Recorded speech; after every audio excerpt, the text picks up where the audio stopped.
శ్రీ గురుభ్యో నమః. శ్రీ మహాగణాధిపతయే నమః. శ్రీమాత్రే నమః. మూక పంచశతిలోని పాదారవింద శతకములోని 23, 24 శ్లోకములను ఇంతకు ముందు వీడియోలో తెలుసుకున్నాము. ఆ 2 శ్లోకములలో అమ్మవారి పాదముల ఎరుపు కాంతిని సంధ్యాకాల కాంతి కోరుచున్నదని, ఆ పాదముల గోళ్ల కాంతిని చూసి వెన్నెల పరితపిస్తోందని, చిగురుటాకు ఆ పాదముల మృదుత్వమును పొందగోరుచున్నదని, అమ్మవారి పాదము యతులచే శాస్త్రమార్గములో వెదుకదగినదని చెప్పబడినది. ఇప్పుడు ఈ వీడియోలో 25, 26 శ్లోకముల అర్థతాత్పర్య వివరణలను తెలుసుకుందాము. 25వ శ్లోకము. ఈ శ్లోకములో మునిజనుల యొక్క మనస్సు శాస్త్రము అనే అమృత సరస్సునందు స్నానము చేసి మిక్కిలి స్వచ్ఛతను ధరించుచున్నది అని, ఆ మునిజనుల మనస్సు భూమికి అలంకారము అని, అటువంటి మునిజనుల మనస్సు ఆనందము అనే అమృతరసమును కలిగిన జ్ఞానము అనే మహాసముద్రము లోపల ఉన్న కామాక్షీదేవి పాదము అనే రత్నమును వెదకుచున్నది అని చెప్పబడినది. అమ్మవారి పాదము అనే రత్నము అత్యంత స్వచ్ఛమైనది. దానిని వెతుకవలెనంటే తగిన అర్హత కావాలి. అటువంటి అర్హతను సంపాదించుకొనుటకు మునిజనుల మనస్సు శాస్త్రములు అను అమృత సరస్సునందు స్నానము చేసి, అంటే శాస్త్రములను అధ్యయనము చేసి స్వచ్ఛతను సంపాదించుకున్నది. అమ్మవారి పాదము అనే రత్నము ఆనందము అనే అమృతముచే రసవంతమైనది. ఆ పాదము అనే రత్నమును వెదకుటకు తగిన అర్హత కోసము మునిజనుల మనస్సు మామూలు సరస్సుల యందు కాకుండా అమృత సరస్సునందు స్నానము చేసినది. మునిజన మనస్సు భూమికి అలంకారము, అయితే దానిలో రత్నము లేదు. శాస్త్రముల పరిశీలన వలన అమ్మవారి పాదమే రత్నముగా పొందుటకు తగినది అని తెలిసినది. ఆ పాదరత్నము చిన్మయ అంటే చైతన్యమయము అయిన మహాసముద్రము లోపల ఉన్నది. భూమికి అలంకారము అయిన మునిజనులు ఆ రత్నమును పొందుటకు వెదకుచున్నారు. ఆ రత్నము దొరికితే వారు జ్ఞానులు అవుతారు. వెతుకుచున్నారు అంటే గురువులను విచారిస్తున్నారు. ఉపనిషత్తులయందు చెప్పబడిన అనేక ఉపాసనలను చేస్తున్నారు. మరొక విధముగా చూస్తే చిన్మయ సముద్రము అంటే చైతన్యము అనే మహాసముద్రమునందు ఉన్న అమ్మవారి యొక్క పాదము అనే రత్నమే భూమికి అలంకారము అని సమన్వయపరచుకోవచ్చును. శ్లోకము. కృతస్నానం శాస్త్రామృత సరసి కామాక్షి నితరాం దధానం వైసద్యం కలితరసమానంద సుధయా అలంకారం భూమేర్మునిజన మనశ్చిన్మయ మహాపయోధేరంతస్థం తవ చరణ రత్నం మృగయతే. విడతీసి చదివిన శ్లోకము. కృతస్నానం శాస్త్ర అమృత సరసి కామాక్షి నితరాం దధానం వైసద్యం కలిత రసం ఆనంద సుధయా అలంకారం భూమేః మునిజన మనః చిన్మయ మహాపయోధేః అంతస్థం తవ చరణ రత్నం మృగయతే. కామాక్షి అంటే ఓ కామాక్షీదేవి. కృత స్నానం శాస్త్ర అమృత సరసి. ఈ భాగంలో శాస్త్ర అంటే శాస్త్రము అనేడు, అమృత సరసి అంటే అమృత సరస్సున, కృత స్నానం అంటే చేయబడిన స్నానము కలదై. కృత స్నానం శాస్త్ర అమృత సరసి అంటే శాస్త్రము అనేడు అమృత సరస్సున చేయబడిన స్నానము కలదై. నితరాం దధానం వైసద్యం. ఈ భాగంలో నితరాం అంటే మిక్కిలి, వైసద్యం అంటే స్వచ్ఛతను, దధానం అంటే ధరించుచున్నదై. నితరాం దధానం వైసద్యం అంటే మిక్కిలి స్వచ్ఛతను ధరించుచున్నదై. అలంకారం భూమేః మునిజన మనః. ఈ భాగంలో భూమేః అంటే భూమికి, అలంకారం అంటే అలంకారమైన, మునిజన మనః అంటే మునిజన మనస్సు. అలంకారం భూమేః మునిజన మనః అంటే భూమికి అలంకారమైన మునిజన మనస్సు. కలిత రసం ఆనంద సుధయా. ఈ భాగమునకు చిన్మయ మహాపయోధేః అంతస్థం. ఈ భాగమును కలిపి చూస్తే ఆనంద అంటే ఆనందము అనే, సుధయ అంటే అమృతము చేత, కలిత రసం అంటే పొందిన రసము గల, చిన్మయ అంటే జ్ఞానమయము అయిన, మహాపయోధేహే అంటే మహాసముద్రము యొక్క, అంతస్థం అంటే లోపల ఉన్న, చిన్మయ మహాపయోధేహే అంతస్థం అంటే జ్ఞానమయము అయిన మహాసముద్రము యొక్క లోపల ఉన్న. మొత్తం మీద కలిత రసం ఆనంద సుధయ చిన్మయ మహాపయోధేహే అంతస్థం అంటే ఆనందము అనే అమృతము చేత పొందిన రసము గల జ్ఞానమయము అయిన మహాసముద్రము లోపల ఉన్న. తవ చరణ రత్నము మృగయతే, ఈ భాగంలో తవ అంటే నీ యొక్క, చరణ అంటే పాదము అను, రత్నం అంటే రత్నమును, చరణరత్నం అంటే పాదము అను రత్నమును, మృగయతే అంటే వెదకుచున్నది. తవ చరణరత్నము మృగయతే అంటే నీ యొక్క పాదము అను రత్నమును వెదకుచున్నది. మొత్తం శ్లోక తాత్పర్యము. ఓ కామాక్షీదేవి, శాస్త్రము అనడు అమృత సరస్సున చేయబడిన స్నానము కలదై, మిక్కిలి స్వచ్ఛతను ధరించుచున్నదై, భూమికి అలంకారమైన మునిజన మనస్సు ఆనందము అనే అమృతము చేత పొందిన రసము గల జ్ఞానమయము అయిన మహాసముద్రము లోపల ఉన్న నీ యొక్క పాదము అను రత్నమును వెదకుచున్నది. 26వ శ్లోకము.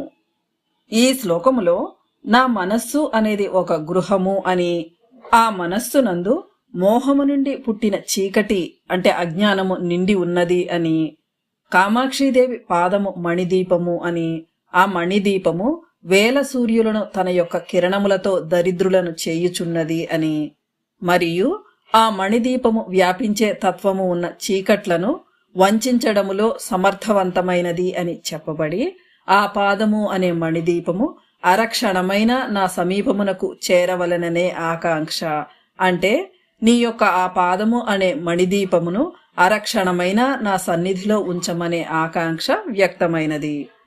మణిదీపము సాధారణమైన చీకట్లను పోగొడుతుంది, కాని మనస్సు అనే గుహలోని చీకట్లను పోగొట్టలేదు. అయితే అమ్మవారి పాదము అనే మణిదీపము మనస్సు అనే గుహలోని చీకట్లను కూడా పోగొట్టగలదు. వేల కొలది దీపములను సూర్యుడు వెలవెలపోయేలా చేస్తే వేల కొలది సూర్యుల కాంతులను కూడా ఆ పాదము అనే మణిదీపము వెలవెలపోయేలా చేస్తుంది. వెలుగు వస్తున్న కొద్దీ చీకట్లు పారిపోతాయి. అమ్మవారి యొక్క పాదము అనే మణిదీపము చీకట్లను ఎక్కడా నిలువనీయక నిర్మూలనమును చేయును. ఆకాశములో సూర్యుడే కాక సూర్యుని వంటి అనేక కోట్ల రెట్ల కాంతిని ఎక్కువ గల నక్షత్రములు ఉన్నాయి. అయితే అవి అన్నీ ఎంత ప్రకాశవంతముగా ఉన్నా బయట చీకటినే పూర్తిగా తీసివేయలేకపోతున్నాయి. ఇక మనస్సులోని అజ్ఞానమును పోగొట్టడం అనేది ఊహకే అందదు. అమ్మవారి పాదము అనే మణిదీపము నిత్యమైనది కాబట్టి తమో గుణమును అజ్ఞానమును మోహమును పోగొట్టి మరలా కలిగే అవకాశం లేకుండా చేస్తుంది. కాబట్టి ఆ పాదము అనే మణిదీపమునకు పోలిక ఏదీ లేదు.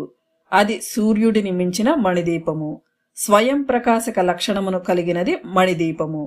అమ్మవారి పాదము స్వయం ప్రకాశకత్వమును కలిగి ఉంటుంది కాబట్టి చరణ మణిదీపము అని ఇక్కడ చెప్పారు. శ్లోకము. మనోగేహే మోహోద్భవ తిమిర పూర్ణే మమ ముహుర్దరిద్రాణి కుర్వన్ దినకర సహస్రాణి కిరణైః విధత్తాం కామాక్షి ప్రసృమర తమో వంచన చణః క్షణార్ధం సాన్నిధ్యం చరణ మణిదీపో జనని తే. విడతీసి చదివిన శ్లోకము. మనః గేహే మోహ ఉద్భవ తిమిర పూర్ణే మమ ముహుః దరిద్రాణి కుర్వన్ దినకర సహస్రాణి కిరణైః విధత్తాం కామాక్షి ప్రసృమర తమః వంచన చణః క్షణ అర్ధం సాన్నిధ్యం చరణ మణిదీపః జనని తే. జనని అంటే తల్లి, కామాక్షి అంటే కామాక్షి, మనోగేహే మోహ ఉద్భవ తిమిర పూర్ణే మమ.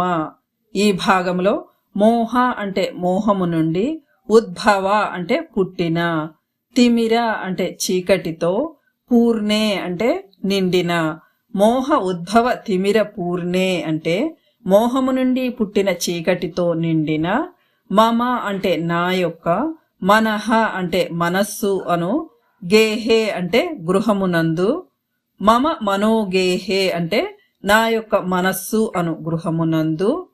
మొత్తం మీద మనోగేహే మోహ ఉద్భవ తిమిర పూర్ణే మమ అంటే మోహము నుండి పుట్టిన చీకటితో నిండిన నా యొక్క మనస్సు అనే గృహమునందు. ముహు దరిద్రాణి కుర్వన్ దినకర సహస్రాణి కిరణైహి. ఈ భాగంలో సహస్రాణి అంటే వేల కొలది, దినకర అంటే సూర్యులను, కిరణైహి అంటే కిరణములతో, ముహుహు అంటే మాటి మాటికి, దరిద్రాణి అంటే దరిద్రులను, కుర్వన్ అంటే చేయుచు.